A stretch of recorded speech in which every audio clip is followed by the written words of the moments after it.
Hello বন্ধুরা, আনন্দ পাঠের পক্ষ থেকে সকলকে স্বাগত। আজ আমি আলোচনা করব প্রভাত কুমার মুখোপাধ্যায় রচিত গল্প আদরিনী।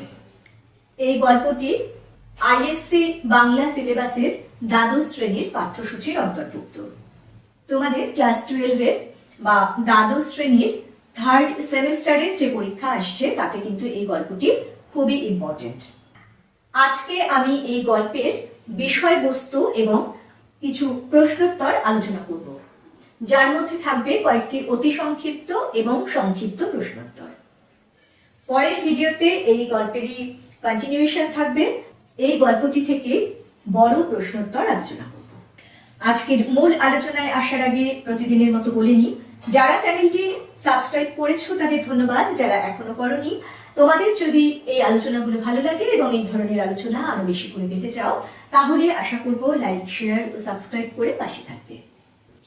এবারে চলে আসবো আমাদের মূল আলোচনায়, অর্থাৎ গল্পের বিষয়বস্তুর আলোচনায়। প্রভাত কুমার মুখোপাধ্যায় বাংলা সাহিত্যে অত্যন্ত জনপ্রিয় একজন ছোট গল্পকার। তার এই আদরিনী গল্পটি খুব মর্মস্পর্শী একটি গল্প। গল্পের প্রধান চরিত্র দুটি। নাম চরিত্র আদরিনী, যে আদরিনী আসলে কোনো মনুষ্য চরিত্র নয়, সে হলো একটি হাতি। আর অপর প্রধান চরিত্র হলো এই আদরিনীর মালিক মোক্তার জয়রাম মুখোপাধ্যায়। কিভাবে এই অবলা প্রাণীটির সঙ্গে জয়রাম বাবুর বাড়ির প্রত্যেকের, এমনকি গ্রামবাসীদের ও সর্বোপরি স্বয়ং জয়রাম বাবুর আত্মিক সম্পর্ক গড়ে উঠেছিল, সেটাই হলো এই গল্পের প্রধান বিষয়। এবারে চলে আসবো গল্পের বিষয়বস্তুর আলোচনায়। যে সময় এই গল্পের কাহিনীর সূত্রপাত, তখন জয়রাম বাবু একজন প্রতিষ্ঠিত মোক্তার। তার বয়স 50।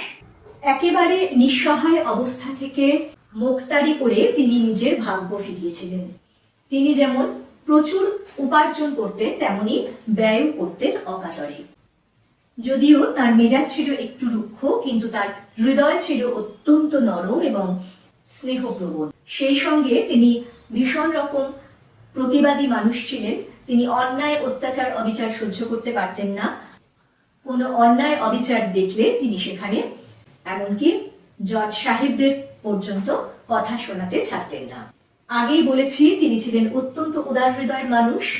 তিনি গরিব মানুষদের জন্য বিনামূল্যে মামলা লড়তেন, এমনকি অনেক সময় সেই মামলার ব্যয়ভারও নিজে থেকেই বহন করতেন। এইরকম জয়রাম বাবু একদা তার মক্কেল পীরগঞ্জের চৌধুরী জমিদার বাড়ির কাছ থেকে তাদের মেয়ের বিয়ের নিমন্ত্রণ পান। তার সঙ্গে তার বন্ধু নগেন ডাক্তার এবং জুনিয়র উকিল কুঞ্জবিহারী বাবুও নিমন্ত্রিত ছিলেন। যেহেতু নিমন্ত্রণ বাড়িতে ঘোড়ার গাড়ি করে যাওয়ার উপায় ছিল না এবং গরুর গাড়িতে যেতে হলে 2 দিন সময় লাগতো, তাই তিনি তার বন্ধুদের অনুরোধে চৌধুরী বাবুদের কাছে একটি হাতি পাঠানোর আবেদন জানান। কিন্তু তার সেই আবেদন প্রত্যাখ্যাত হয়। সেই সঙ্গে চৌধুরী বাড়ি থেকে একটু বিদ্রুপ করে চিঠি আসে যে বিয়ের নিমন্ত্রণ হয়েছে, গরুর গাড়িতে করে বরং তারা আসুক, হাতি পাঠানো যাবে না। ভীষণ রকম অপমানিত বোধ করে তিনি জেদের বশে পরের দিনই একটি মাদি হাতি কিনে আনেন। মাদি হাতি অর্থাৎ একটি মেয়ে হাতি আর কি। 2000 টাকার বিনিময়ে সেই হাতিটাকে তিনি কিনে নিয়ে বাড়িতে আসেন। গ্রামের সবাই ভিড় করে তাকে দেখতে আসে। সেই সময় জয়রাম বাবুর স্ত্রী গত হয়েছিলেন, তাই জয়রাম বাবুর বড় পুত্র বধূ মহা সমাদরে হাতিটিকে বরণ করে ঘরে তোলেন। আদর করে তার নাম রাখা হয় আদরিনী। জয়রাম মোক্তারের অবস্থার কিন্তু পরিবর্তন হয়, কারণ নতুন নিয়মে ইংরেজি শিক্ষায় শিক্ষিত মোক্তারে তখন আদালত ভর্তি হয়ে গেছে, ফলে জয়রাম বাবুর পসার কমে যায়। আগেই বলেছি তিনি ইংরেজি জানতেন না, ফলে তার বিপক্ষ উকিল যখন ইংরেজিতে সওয়াল জবাব করত তখন তিনি কিছুই বুঝতে পারতেন না, ফলে মামলা লড়া তার পক্ষে খুব অসুবিধাজনক হয়ে পড়ে। এরকম অবস্থায় একদিন তার কাছে এক খদ্দের আসে। একজন নতুন ইংরেজ জজ সাহেবের এজলাসে বিচার প্রক্রিয়া শুরু হয়। 3 মাস ধরে মোকদ্দমা চলে এবং জয়রাম বাবু বিজয়ী হন।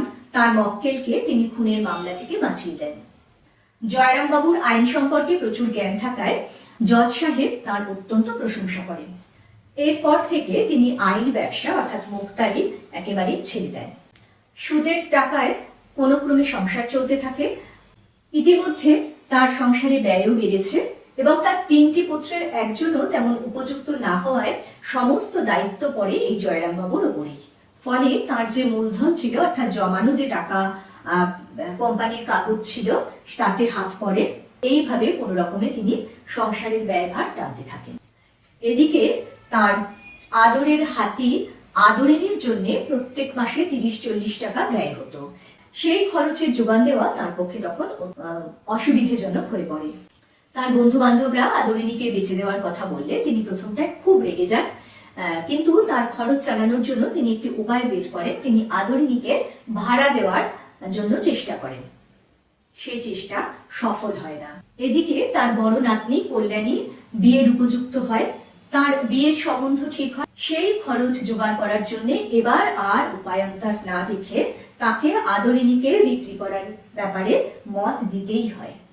সেই উদ্দেশ্যে আদরিনীকে চৈত্র সংক্রান্তির বামুনহাটের মেলায় পাঠানো হয়, কিন্তু সেখানে উপযুক্ত খদ্দের না মেলায় পয়লা বৈশাখের দিন আদরিনী আবার বাড়ি ফিরে আসে। বাড়ির লোক কিন্তু তাতে একটুও বিরক্ত হয় না, কারণ আদরিনী ছিল তাদের কাছে খুবই আদরের। ফলে তারা আনন্দিত হয় এবং আবার আদরিনীকে সাদরে সংসারে গ্রহণ করে। কিন্তু কল্যাণীর বিয়ের কথা মাথায় রেখে আবার বন্ধুদের পরামর্শে জয়রাম মুক্তার আদরিনীকে রসুলগঞ্জের মেলায় পাঠানোর সিদ্ধান্ত নেন।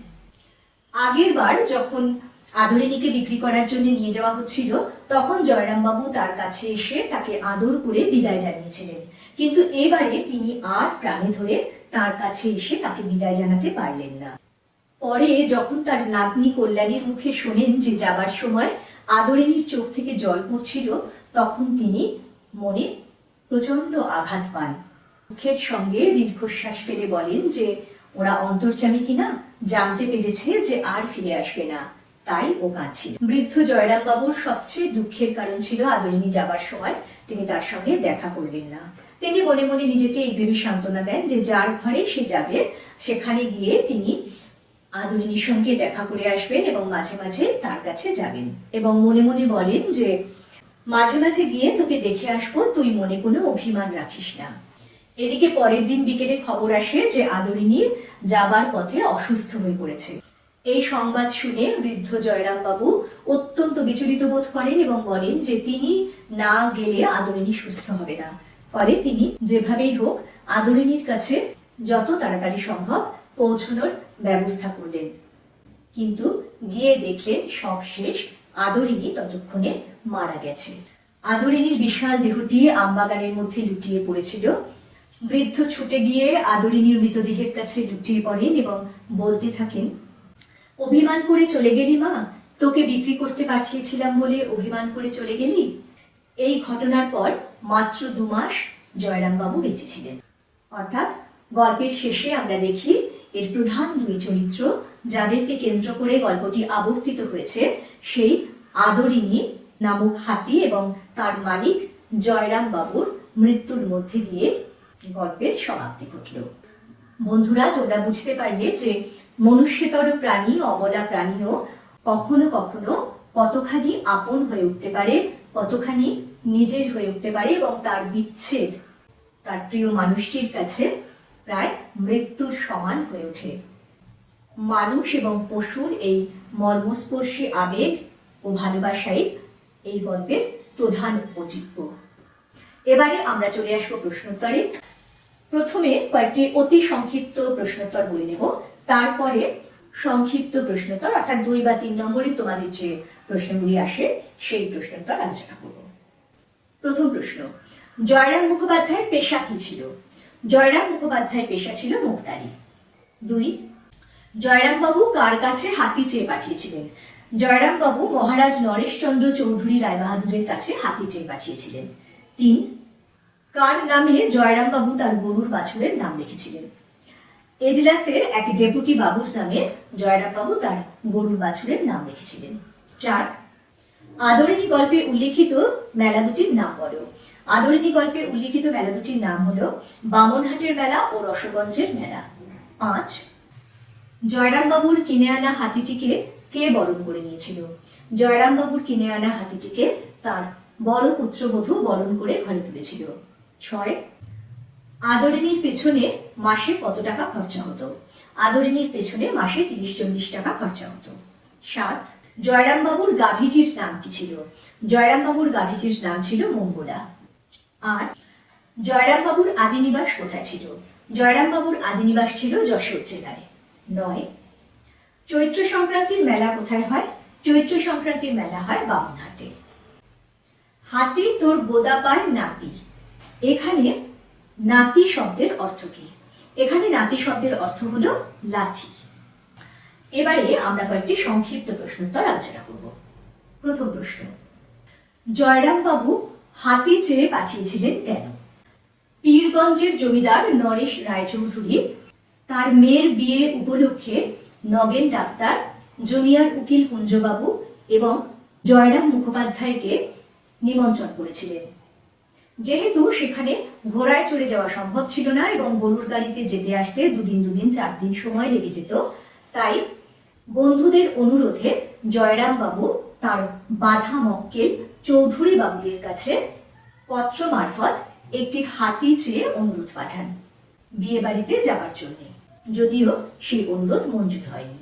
দ্বিতীয় প্রশ্ন, কার নামে এবং কেন জয়রামবাবু তার বাছুরের নাম রেখেছিলেন? একজন ডেপুটির নামে জয়রামবাবু তার বাছুরের নাম রেখেছিলেন, কারণ একদিন এজলাসে সেই ডেপুটির সঙ্গে জয়রামবাবুর খুবই বাকবিতণ্ডা হয়। বাড়ি এসে তিনি দেখেন যে তার গাভী মঙ্গলা একটি বাছুর প্রসব করেছে। তখন তিনি আদর করে সেই ডেপুটি বাবুর নামেই সেই বাছুরটির নামকরণ করেন। তৃতীয় প্রশ্ন, কি কারণে আদালতে জয়রাম মুক্তারের জরিমানা হয়েছিল? একবার এক ডেপুটির সামনে জয়রাম মুক্তার আইন বিষয়ে তর্ক করছিলেন, কিন্তু হাকিম কিছুতেই তার কথায় সায় দিচ্ছিলেন না। অবশেষে রাগের মাথায় জয়রাম মুক্তার বলে বসেন যে আমার স্ত্রীর যেটুকু আইন জ্ঞান আছে হুজুরের তাও নাই দেখছি। ফলে আদালত অবমাননার জন্য জয়রামবাবুর 5 টাকা জরিমানা হয়েছিল। চতুর্থ প্রশ্ন, আপনি জ্ঞানী লোক, মায়া পরিত্যাগ করুন, উক্তিটি কি কারা কোন প্রসঙ্গে করেছিলেন? এই উক্তিটি করেছিলেন জয়রামবাবুর বন্ধুরা। জয়রামবাবুর বড় নাতনি কল্যাণীর বিয়ে স্থির হয়েছিল। সেই বিয়ের জন্য 2500 টাকার প্রয়োজন ছিল।